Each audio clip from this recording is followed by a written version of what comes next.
So, since then, um, tell us a little bit more about what you've been up to since Erie Hack and winning the first prize. Okay, after Erie Hack, that was in 2016, but in 2017, we had Internet of H2O. Mm-hmm. That was a follow-up competition. Internet of Things? Yeah, Internet of Things. Mm-hmm. Like Internet of H2O. Oh, okay. Like water, Internet of Water. Okay. So, so they asked us like to come up with a better solution or like complete buoy itself. Mm-hmm. That's where we had certain improvements done to our buoy Mm-hmm. in 17, and we deployed like 3 buoys in Lake Erie on the shore of Sandusky Bay, I guess. Yeah, Sandusky Bay. So we took all those working buoys and we just dropped them there. Like we picked them up after a week, took all the data out, and checked whether they were possible readings Mm-hmm. of the contamination. So that was a huge thing we did in 2017 after Erie Hack. Mm-hmm. And after that, we just worked on like improving the resolution sensitivity of these sensors itself. We didn't come up with a great amount of. Were the readings useful, positive? Were you happy, not happy? We were happy Mm. to begin with, but we could see other problems coming up, such as there was algal blooms and algae Mm-hmm. clogging up the sensing area. Right. Okay, so that was a huge hurdle or like Especially obstruction on the surface. on the surface, Yeah. because these sensors don't go all the way inside. Right. They just float like a few inches Mm-hmm. underneath the surface of water, a few meters. Mm-hmm. So there was really no solution at that time. Mm-hmm. We came back to the lab. We were like, what? How do we get rid of this the clogging issue? Mm-hmm. So right now we're still working on that. Mm-hmm. So we have like 2-3 prototypes, but none of them are really like stopping the clogging. Mm-hmm. It's not a huge thing, but that's a main problem we have, because if it's clogged, we're going to have to replace the sensor itself. Mm-hmm. Replacing the sensor is not expensive, but person has to go physically there, pick it up. So that is where we don't want more number of trips going on from the lake. Right. So we don't want that. So that's where we're working on. Right. Have you considered deploying these micro buoys? And so you were talking, for instance, about using them to test um, for contamination in DPS Mhm. infrastructure and pipes or stuff like that. Mhm. So would it be possible then to also deploy them within urban water infrastructure and systems, so not necessarily out on the lake alone, Mhm. but in drinking water, sewage systems, for instance, just to see to what extent there is contamination? Yeah, we have a plan for that as well, Mm. but there are few regulations that stop us from doing that, Mm. because our sensor has to go through a rigorous like amount of testing Mm-hmm. to even like convince the water authorities that Mm-hmm. this is safe, because they need certain standards. So we're trying to like file out those standards. What are the standards, and how do we get through those? And Mm-hmm. so that is where we stopped that avenue. So we Mhm. pursued that avenue, but we had to stop because we need other proofs, other data to convince the authority that this is safe. Mhm. That's the only thing. So I also know that since then you've also done like say public talks. For instance, you were at the Green Oh, yeah, Green yeah. neighborhood. Yeah. Was that the only one that you guys have done so far, or have you done others as well? And We did a few after Erie Hack and Internet of H2O. We did a talk at Cleveland, I guess, after Mhm. the competition. Mhm. That was I don't remember the exact place, but it was in Cleveland, Mhm. and the other was in LTU, Mhm. Lawrence Tech. Lawrence Tech. It was the Green. It was the Green Initiative. I don't remember. It was a Green Initiative. I don't Mhm. remember the exact. And the other one was Sierra Club. yeah, the Sierra Green Club. in your neighborhood. Yeah, and a few small talks in between, but these were the, like major ones maybe. How did you get connected with these different groups and these different events? And I guess when you do these public talks, I guess what's your pitch or what's your focus? Do you talk about the work? Do you talk about how? Do you talk about the work that you've done so far? Do you talk about how you can potentially see yourself deploying this technology in the future, or are you looking for partners? So what is your main goal through some of these broader public talks? Okay. Usually people like come in contact with us. Mm-hmm. Like people keep talking.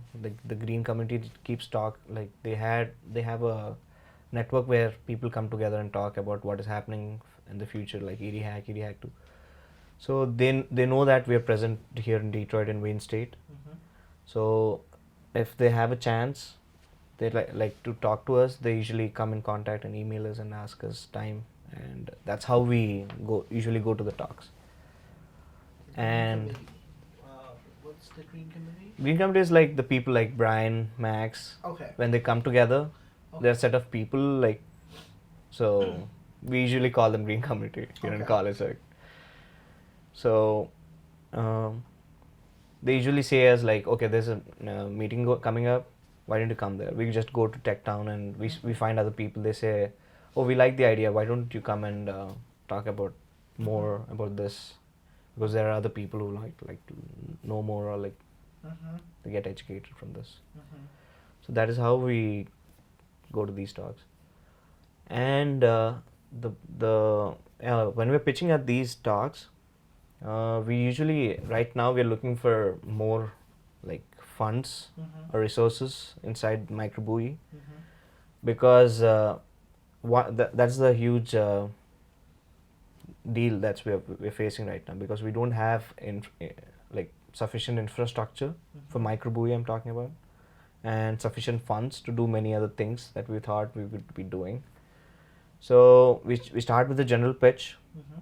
We tell how we started, what we did, and how successful Erie Hack, and how we had a lot of support from the neighboring communities of Michigan, Detroit, and all other communities.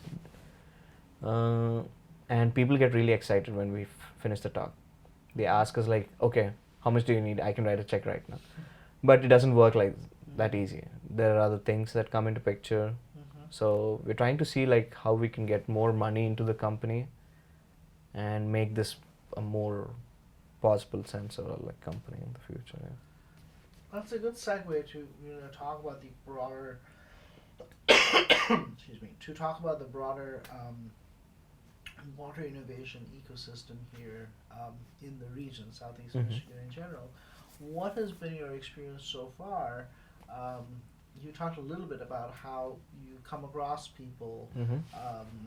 who are interested to learn more and potentially fund your work, but could you tell us a little bit more about your impression of where are the major groups, where are the major funders for work like this, tech startups like your own, who are the major organizations or groups that you find yourself really talking to more often than not, who are offering you really good advice or ideas about where to go and how to go to the next step?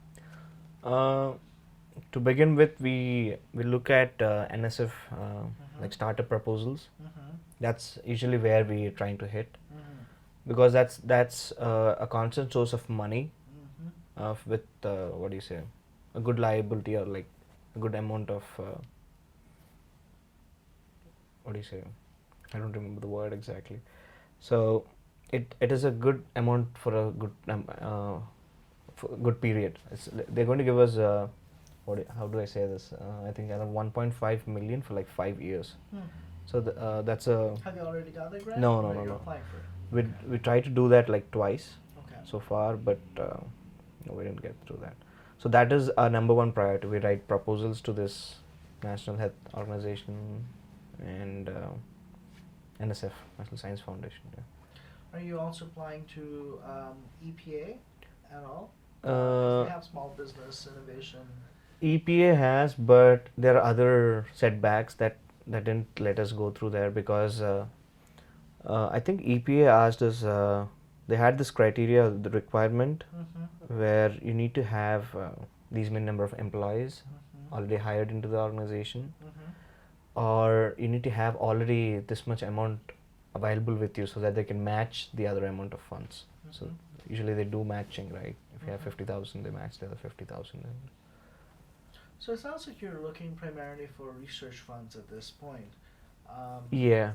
No, actually, what does EPA and NSF do is they give money as research, as well as they give a few amount of order for the same.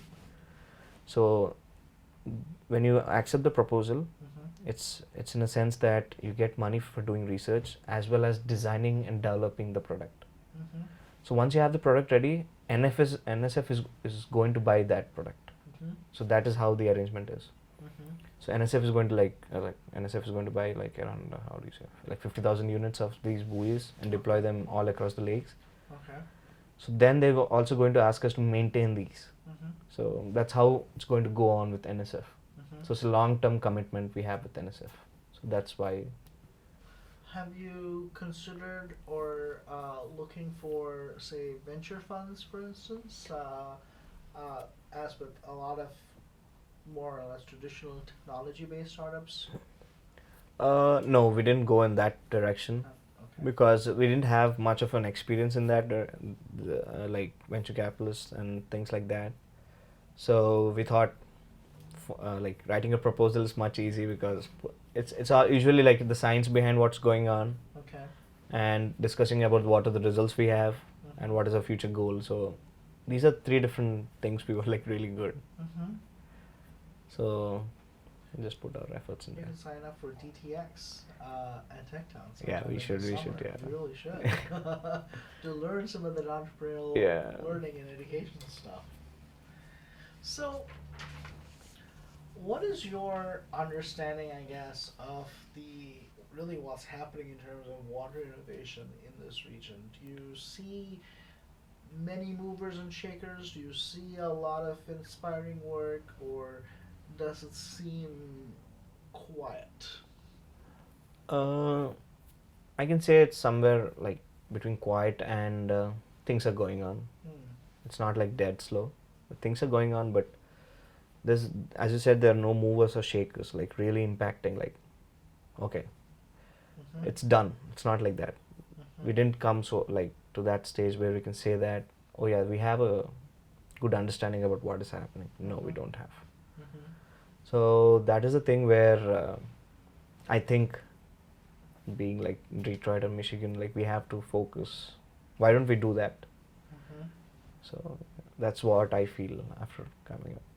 Are you impacted at all by? Are there any like shifts or movements or policy shifts or movements happening at either the state level or at the federal level that you are keeping your eye on, or do you not see that as particularly relevant to your work? No, we usually have an understanding about what is going on. I think recently this Lake Erie has this a new legislation that's been passed on Lake Erie. So yeah, we had a good track on that, what was happening, so that because these legislation. The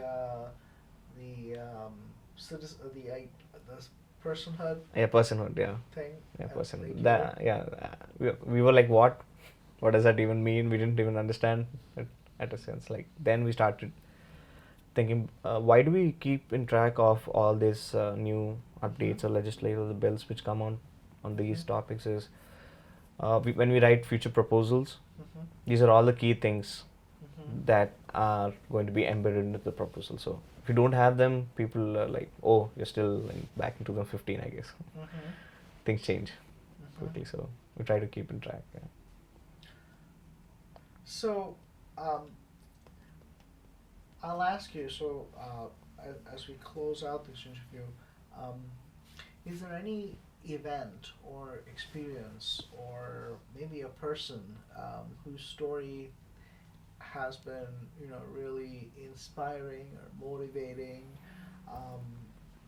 or perhaps some that's really made you sad when you think about the impact on water access or contamination issues? Uh, yeah, like via growing up, I had access to like magazines, Time magazines, and other magazines. They used to frequently have this column where World Health Organization like participants or people helpers who usually try to give up fresh water to people who don't even have access to water. So it just costs us a few dollars here to get a can, like a full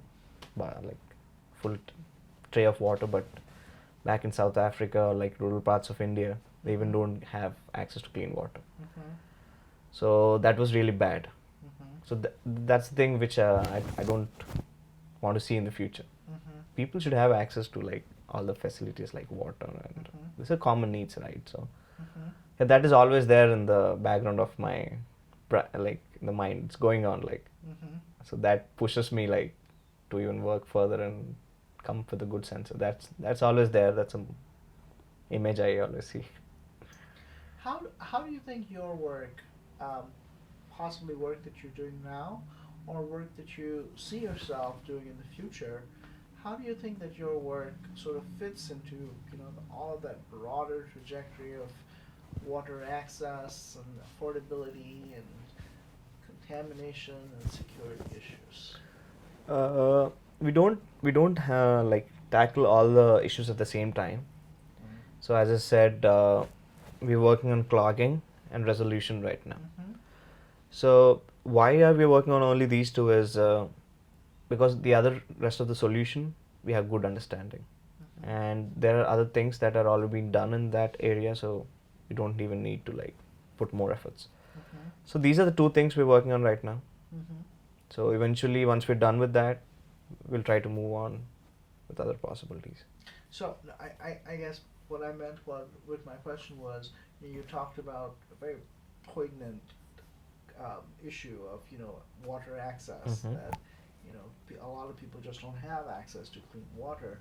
So I guess how do you see your work as contributing to that broader issue in some way? Oh yeah, it is going to like help a lot of things, help a lot of people, because and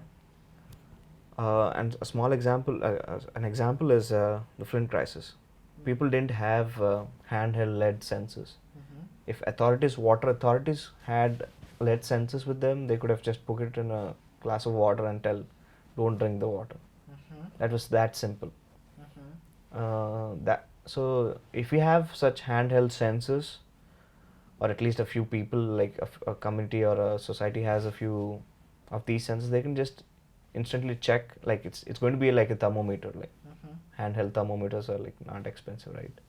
You put it in your and tells your body heat, right? It's the same technology. So so that is how it's going to like prevent from more damage happening rather than stopping the damage itself.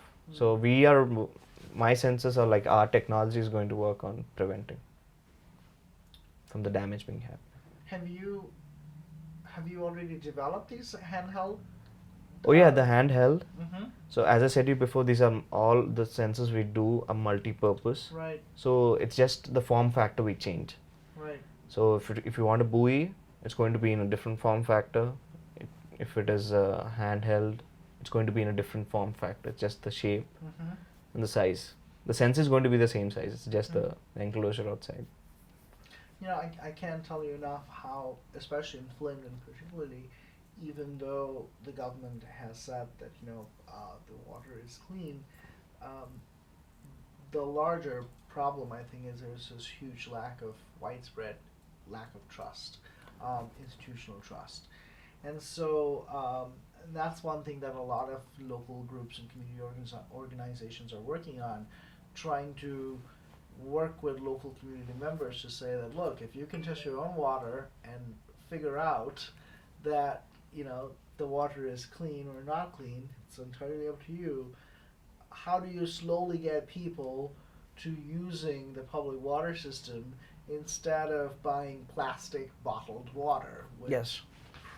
Probably makes the problem much worse. Yep. So it almost seems as if arguably your work, your product could actually be helpful in terms of attenuating that kind of distrust too in Yeah. the long run. Hopefully. Hopefully, yeah. Let's hope. Yeah. Any other issues that we haven't covered yet so far that you'd want to leave us with as a parting comment? I just feel like seeing all these articles, and I think there's a lot of work we have to do. Mm-hmm. We're just touching the tip of the iceberg. We have to go even deep, Mm-hmm. because if we don't solve the problem right now, or we don't come up with the best solution we could figure out, all the scientists or everybody sitting together, if we don't figure out the best solution, we're going to spend a lot of money and a lot of time, but we can't do that the same thing in the future. Mm-hmm. We are like running out of time. That's what I'm trying to do. So we don't want to be too late. This is not too early. This is now we have to act. So I want to see like people acting, Right. and I want to see people putting more money or like efforts and like expertise and really pushing things, because I feel that they're isolating things. Like after after the competition, I was like out of the loop. Mm-hmm. So I didn't want to do that. So I tried to constantly come up with like communicating with others, but this is happening. I don't know why that was happening. I thought maybe it was for me. That is an Do issue. you see yourself working in academia after your PhD or working in industry? That's a tough question to answer right now. Because it really depends. I really like to pursue the idea of Micro Buoy. Mm-hmm. So that's my number one priority. But so as I said you before, it's very hard to bring some dollars inside the Mm-hmm. company right now. I don't know why is it taking so much Mm-hmm. efforts and time, but it's really taking some time for that. Thank you. Yeah.